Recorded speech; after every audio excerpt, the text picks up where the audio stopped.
everybody, it's Angel. You're watching ASMR Angel Reads. We're going to be continuing Chapter 4 of Daggerspell, but first, I forgot to recap Chapter 3, so I know it's a little late, but Chapter 3 was real short, and basically it showed that Jill got a silver dagger like her dad Cullen, and Roderick got so sick he almost died, and Nevin found him somehow and nursed him back to health, and now Nevin is staying in the castle with Rodri and his mother and stuff. So here we'll continue with Chapter 4. Late on a drowsy hot day, Nevin rode into Lord Merrick's village. Oh, this chapter is a past life.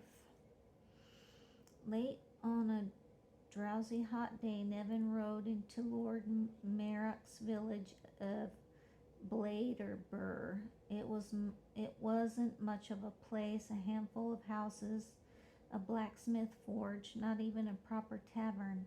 A problem, since he was going to have to find somewhere to stay. He'd come to banish the unnatural drought, but such major Dwemer workings took time. Camping out in the forest, though possible, would be wearisome. After 50 years of traveling the road as an herbman, he was old, stiff, and easily tired, and at heart sick of his constant solitude.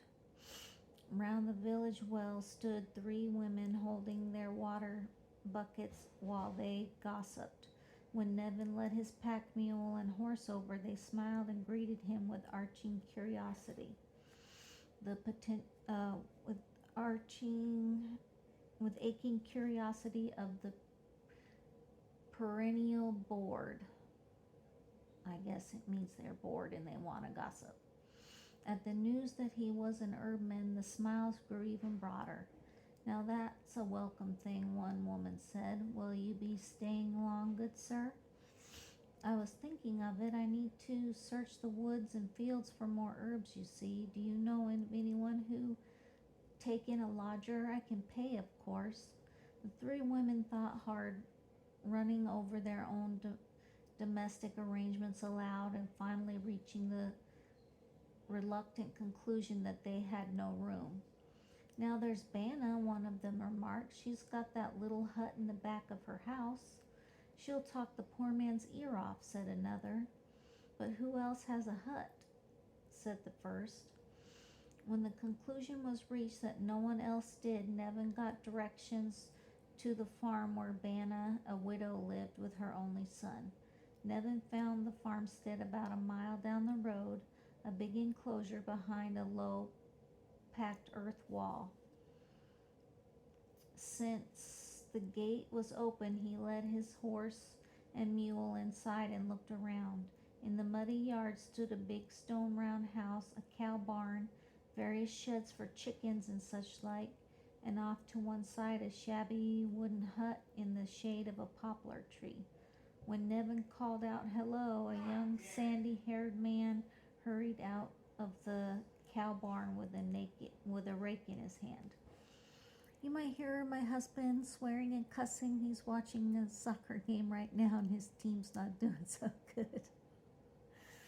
Anyway, the sandy-haired man hurried out of the cow barn with a rake in his hand. "Good morrow. Are you Colville?" Nevin said. The villagers told me you and your mother might take in a paying lodger. I'm a traveling herbman, you see." "Ah," Colville leaned on the rake and looked Nevin over, turning his attention to the horse and mule. Considered Nevin a bit more, then nodded. "Might. Depends on what ma'am says." "I see. Can I speak to your mother?" Colville considered for a long, slow moment. "In a bit. She's out picking berries." Colville turned and walked back to the barn. Nevin sat down on the ground by the wall and waited, watching flies drift in the air scented with cow. He was just making up his mind that he'd better off in the forest when a stout woman with wisps of gray hair peeking under her widow's black headscarf came hurrying in. Behind her, a beautiful blonde lass, too nicely dressed to be living on the farm, led a small, skinny lad with the biggest eyes Nevin had ever seen. All of them carried wooden buckets, and the lad's mouth was predictably purple stained. Nevin bowed to the widow and ran through his long tale once again. An Erdman, good sir, Banna said. Well, the gall of my son for making you wait out here. He should have had the decency of offering you a bit of ale. Come in, come in. Inside the house it was cooler, but the flies still drifted and the scent was just as strong. The big half round of the main room was scattered with straw, a few pieces, much repaired furniture, sacks of oats, and farm tools. The forest began to look better and better. Banna, the lass, and the child put their buckets onto a wobbly table. When the lad reached for more berries, the lass caught his hand. That's enough, Adrian, she said. You'll get stomach ache, and we've got to go back soon. I want to stay and talk to the herb man.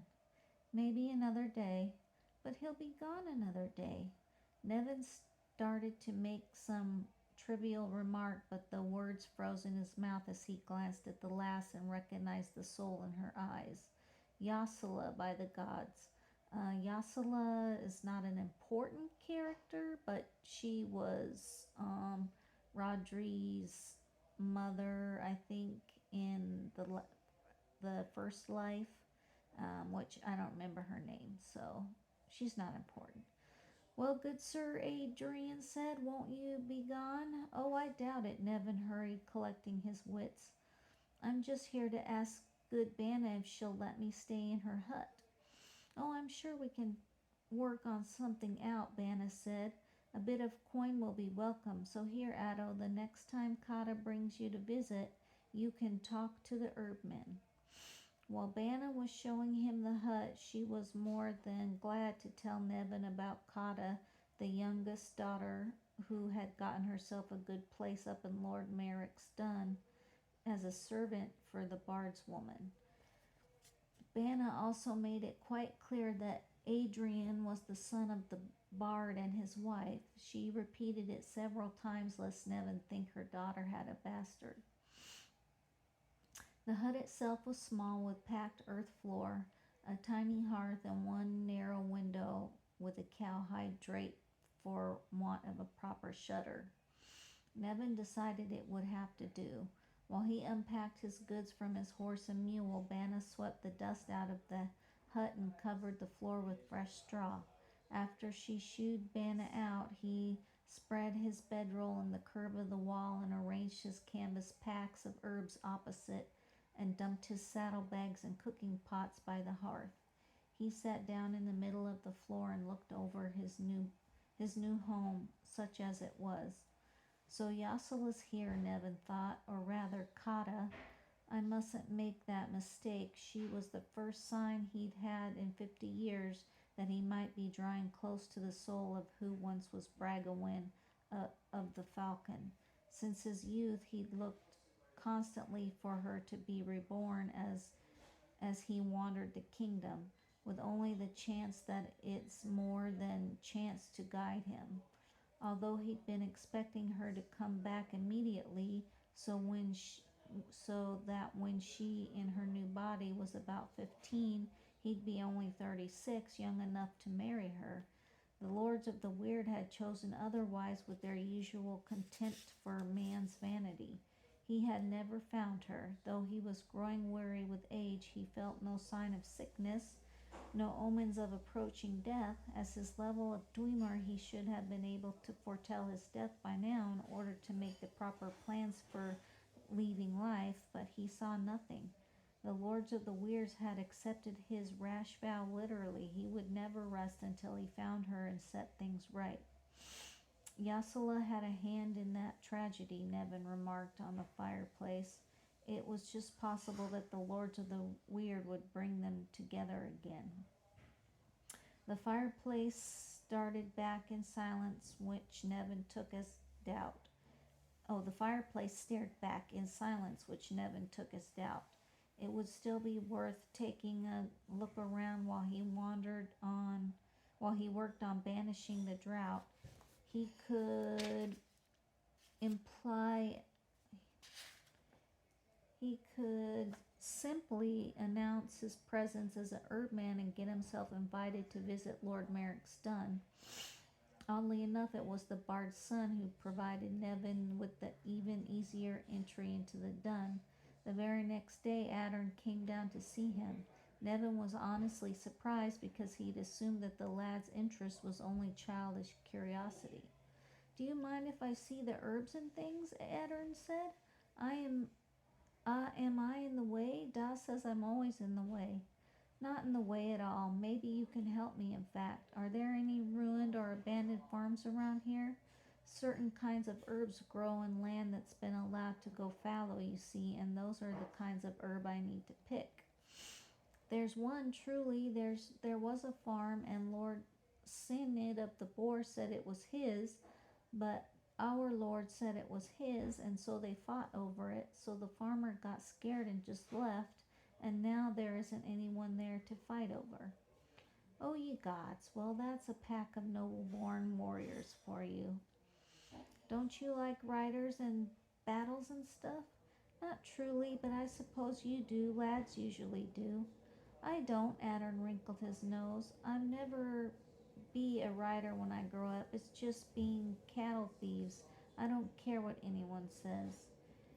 In surprise, Nevin considered the lad. Addern twisted one foot behind the other, balanced precariously, and looked wide-eyed around the hut. "Well, here," Nevin said, "would you like to go show me where this farm is and help me pick herbs? We'll have to go tell your mother where we're going first." "Oh, I would. There's never anything to do up in the fort. Let's go ask Ma'am." Nevin got a cloth sack, some clean rags, and some clean rags to wrap herbs in, and his small silver sickle. When Addern chattered all the way, they went up to the dun. As soon as they came through the gates, Kata ran over and grabbed Addern's arm. "Where have you been?" Kata said. "I've been worried sick. I just went down to see the Erbman. Where's Mom? I've got to ask her if I can go for a walk." "She's waiting upon Lady Cabarilla, but your dad's in the great hall." Kata glanced at Nevin.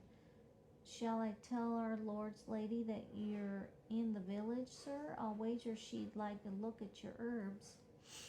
"I'd be most grateful if you would." Nevin made her a bow. "Tell her I have perfumes and hair rinses and such like, as well as medicine." Although Kata's eyes lit up at the thought, Addern grabbed Nevin's shirt and dragged him firmly off to the great hall where Gwarin the bard was drinking at Lord Merrick's table. A solid-looking man in his 30s with blonde hair and long blonde mustache, Gwarin rose to greet his son and the stranger. Nevin got his second shock in many days. Blaine! All at once, Nevin wondered about Addern's mother.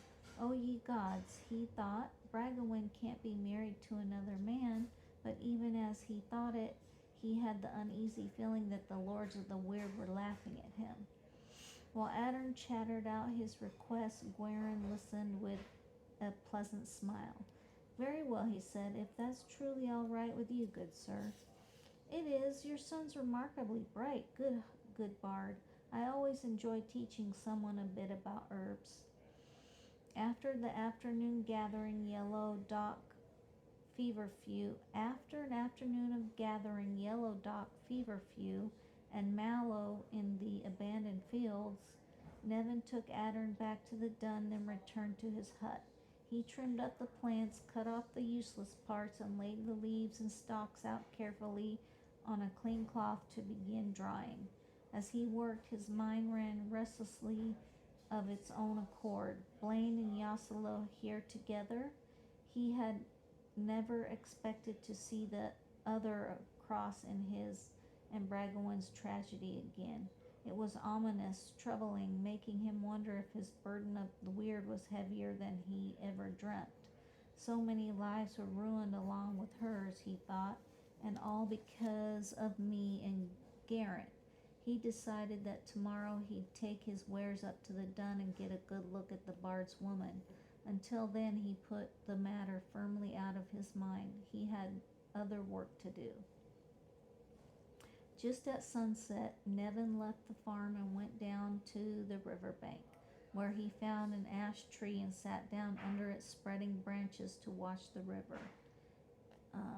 A sluggish, swollen flow, bloody tinged in the last light of the sunset, the river was weak even on the inner plains. Using the second sight, Nevin could see how his raw elemental force ran tangled, permeating, interpermeating, and surrounding the world men called real are the other worlds, or states of being, or even forces, if you would call them that. The dreamer calls them planes, knows their dwellers, studies their forces and his ways to see them and to know that they're as real as the only world most people can see. That human mind is the gate between the planes. It is a safe secret to tell because it takes years of study and hard work before the gate will open. Years that impatient fools won't spend to learn secrets they shouldn't have. One of those planes, the etheric, is the root of the elementals, what men call the wild folk, the source of natural forces and the web that holds every living creature's soul. Within or beyond that place is the focus of force that the dreamer terms the wildlands, and more of the human mind is rooted there than people would like to admit. To see what was troubling the river, Nevin built himself a gate into the wildlands. He let his breathing slow until it felt rooted to the earth. The air flowed in and out of his lungs. Before him was a water with the last fire of the sun glinting upon it. His mind was the fifth element, reconciling the four. Slowly, carefully, he built up in his mind an image, a pale blue glowing five-pointed star, its single point upright as its holy. After all the long years of work, it took little effort to make the star flame and live apart from his will. He moved the image out of his mind until it seemed to stand flaming on the riverbank. Inside the trace sigil, he could see the wild lands opening out blue and misty under the cool sun. He was about to project himself through when the wild folks came to him, rushing through the gate in a swirl of half-seen forms. Nevin felt the rushy tingle of power down his spine as they swept around him and projected raw emotions, trouble, hatred, and pleading with him to help them. The wild folk of air cursed those of fire, winter alike, while earth were in despair. Here, here, Nevin said, I'll have to speak to your kings. There's nothing I can do alone. They were gone, racing back to their lands. Although Nevin considered following, he decided that it would be best to let them bring the message to the king first. Slowly he eased the pentacle, drawing the blue light back into himself, then slapped his hands thrice on the earth to end the operation. In the cool night, the air felt strong and at peace. I'll try again tomorrow night, Nevin thought. If things are this bad, sooner or later the kings will accept my aid. Although man is meant to rule the wild folks, not worship or replace them, they deserve respect and due courtesy, which Nevin could offer them as one prince trueborn to another. But it would have to be soon if he was going to spare the people of Bledabir of famine.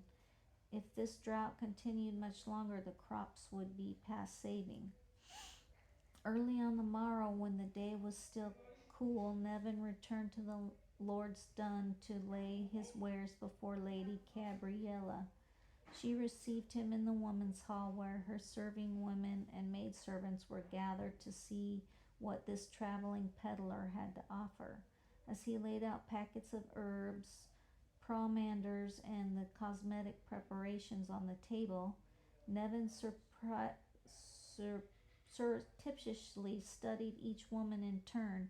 He was just giving up hope when young matron, her raven dark hair had caught up in the embroidered headscarf, came slipping in the side door and stood on the edge of the crowd.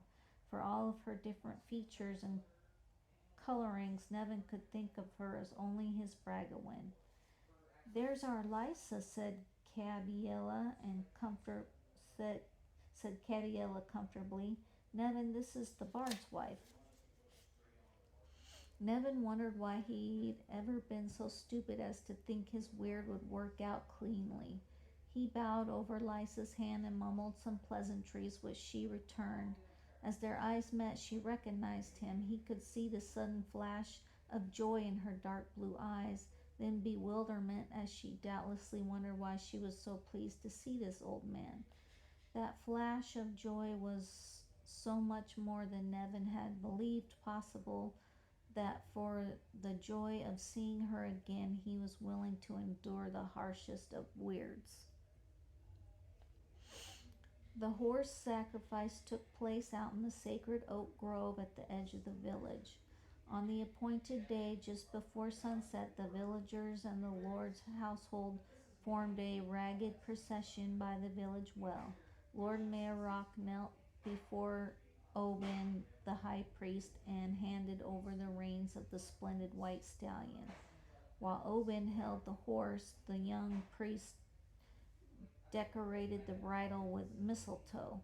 When they began to chant, the horse tossed his head and snorted, feeling the strange weird like a rider on his back. To the slow pace of the chanting, Oban led the horse away.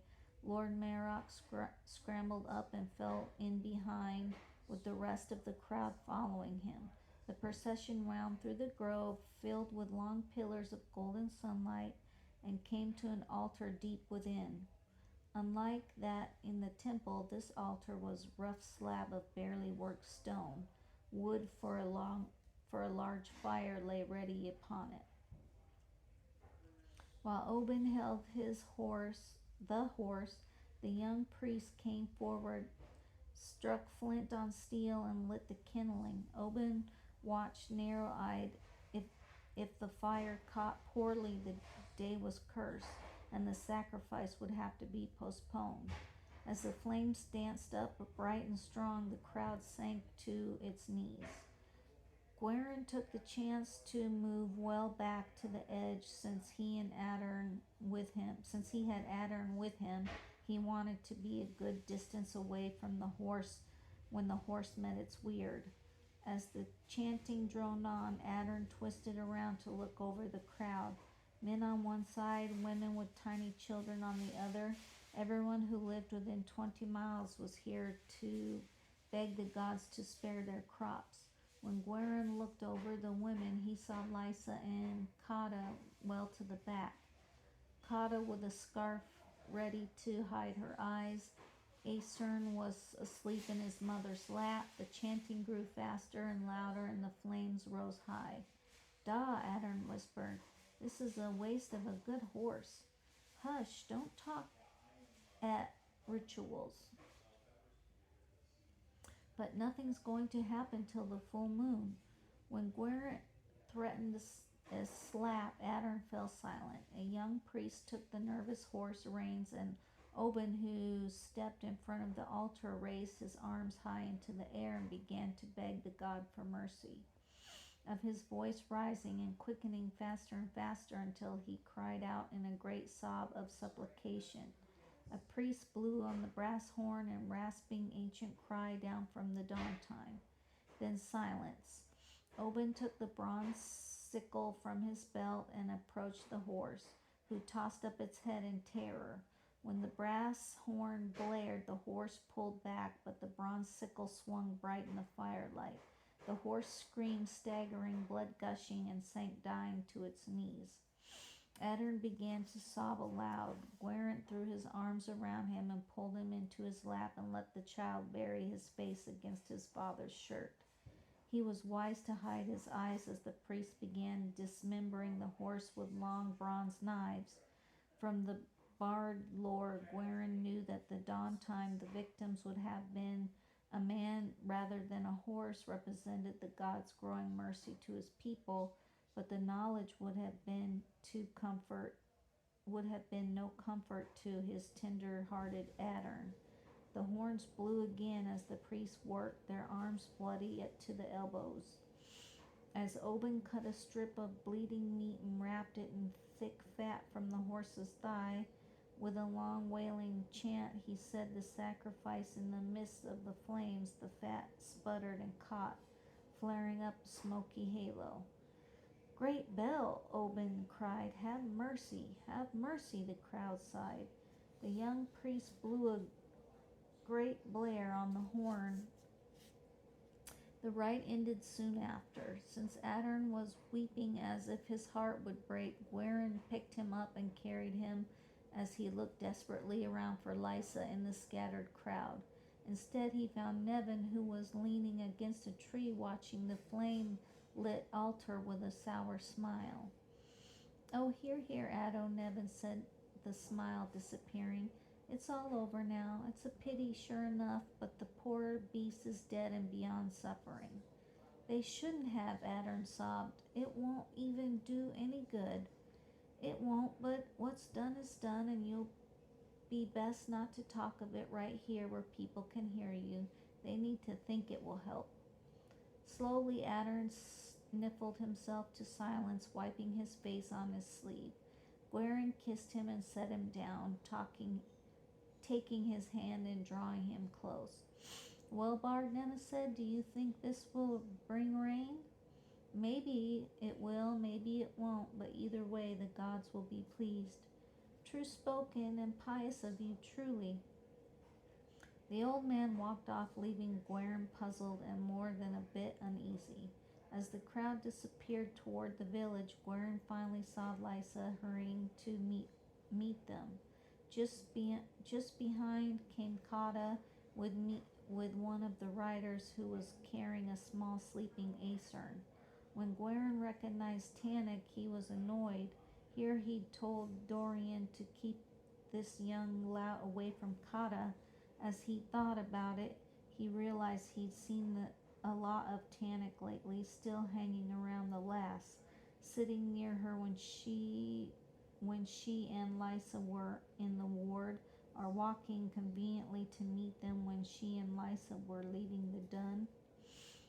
That very next morning, Guerin sought Dorian out, and he came down into the great hall for breakfast.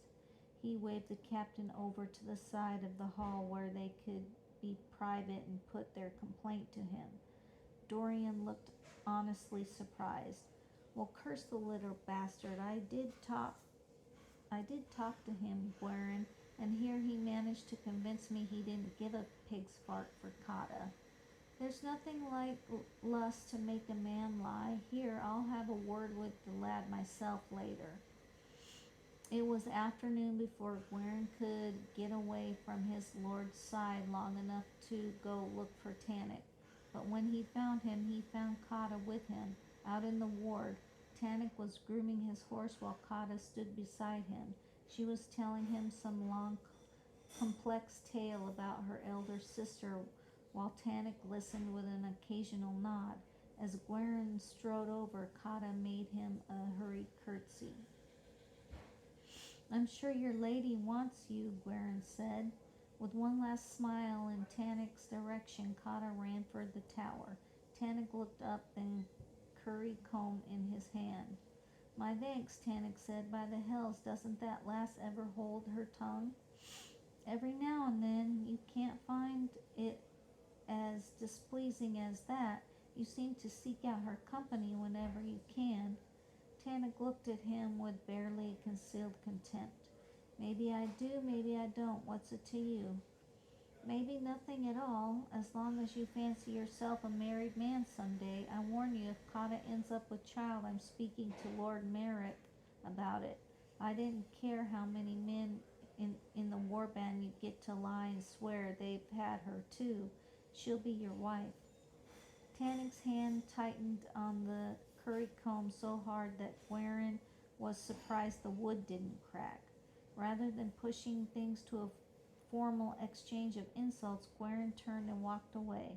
If things ever came to a fight, doubtless Tannic would cut him to pieces with a sword. Tannic, of course, knew it too. When he told Lysa that he'd spoken to Tannic, she smiled, remarking that since she didn't care for the man, she'd be glad to have him stop turning up constantly at her servant's side. Over the next few days, Guerin made a point of keeping his eye on the situation.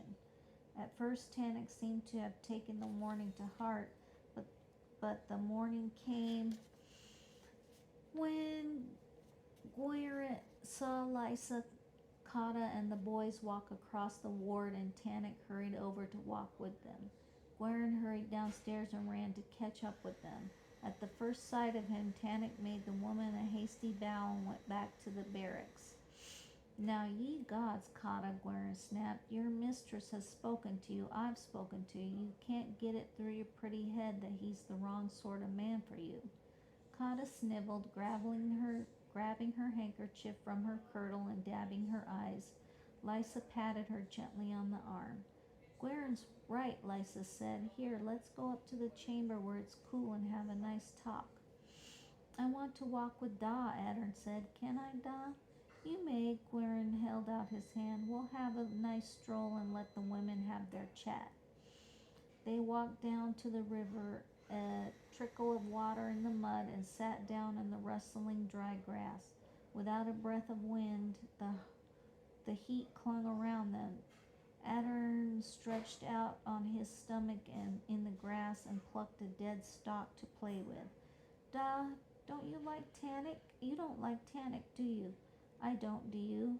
"I don't. He scares me." "Well, the captain tells me he's a hard man." Adern nodded, twisting the grass stalk into a loop. "You know what, Da? He doesn't bother us to see Kata. When we walk, he comes to see Ma'am." Guerin felt as if he'd been punched in the stomach. Adern tried to tie a knot in the slippery stalk, then gave up and started chewing on it. "Are you sure about that?" Guerin added. "I am. You told me to watch what people do, remember? So I was watching Tannic because I don't like him, and I wondered why I don't like him. I don't like the way he looks at Ma'am, and he always bows to her so nice, and he talks to Kata, but all the time he's looking at Ma'am." "Oh, is he now?" Adern stared, sitting in the grass, slitting a grass stalk with his fingernails and trying to braid the piece.